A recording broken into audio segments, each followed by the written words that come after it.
हाँ हाँ नौकरी मिली तोहरे ऑर्डर पर, अरे भेज दो देवी माई बॉर्डर पर, ये माई सपना साकार मोर कर दी हो।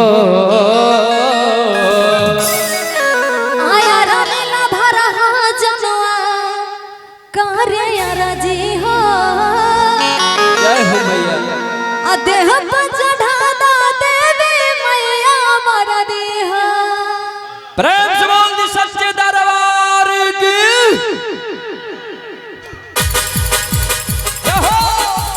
क्या बात है, मीठ मीठ ताली बनना चाहिए। ओहो ओहो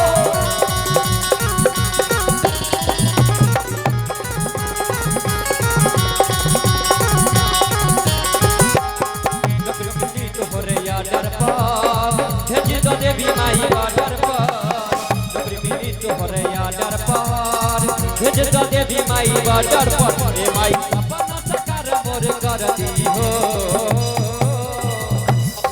प्रेम से बोल दी सच्चे दरबार की। जनवा करे राजी हो। ओहो देह पर चढ़ा दा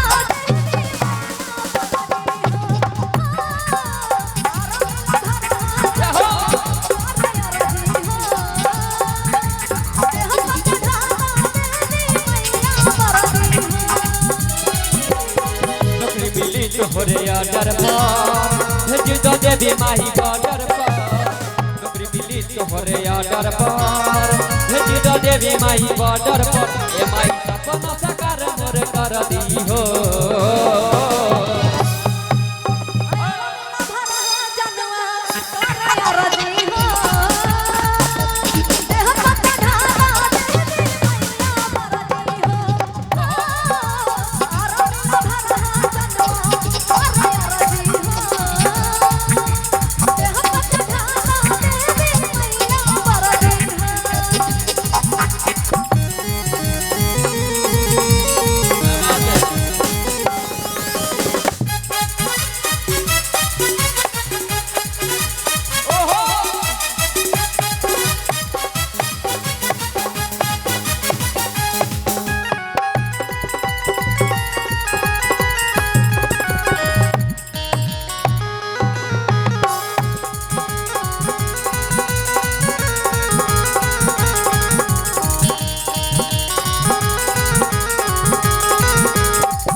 लेकिन मीठी मीठी ताली होना चाहिए।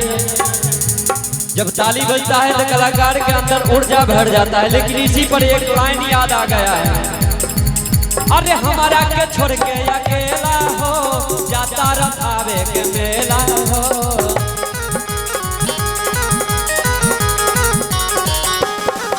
अरे हमारा के छोड़ के अकेला हो, जाता रथावे के मेला हो। एटीएम से निकाला ली हो रुपया ये सोइया, अरे केले आइहा कमथा मिठाइया ये सोइया, ले ले आइहा कमथा।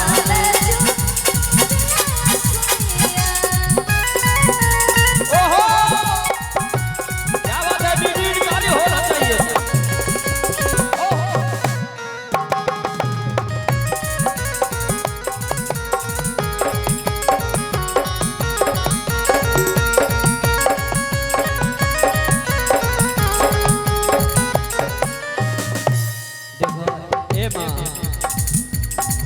अरे पास करा दो मैया, पास करा दो फिजिकल।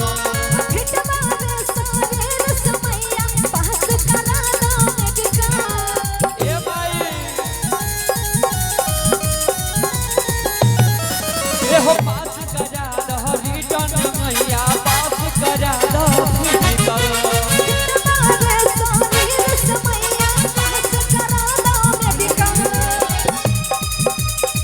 माई राउर मर्जी के बगैर एगो पत्ता ना हिल सकेला माई, लेकिन हमार लवर अर्जी कर दिया बस अब रहुए हाथ में बा। ए माई सृष्टि पर चले राउर मर्जी हो।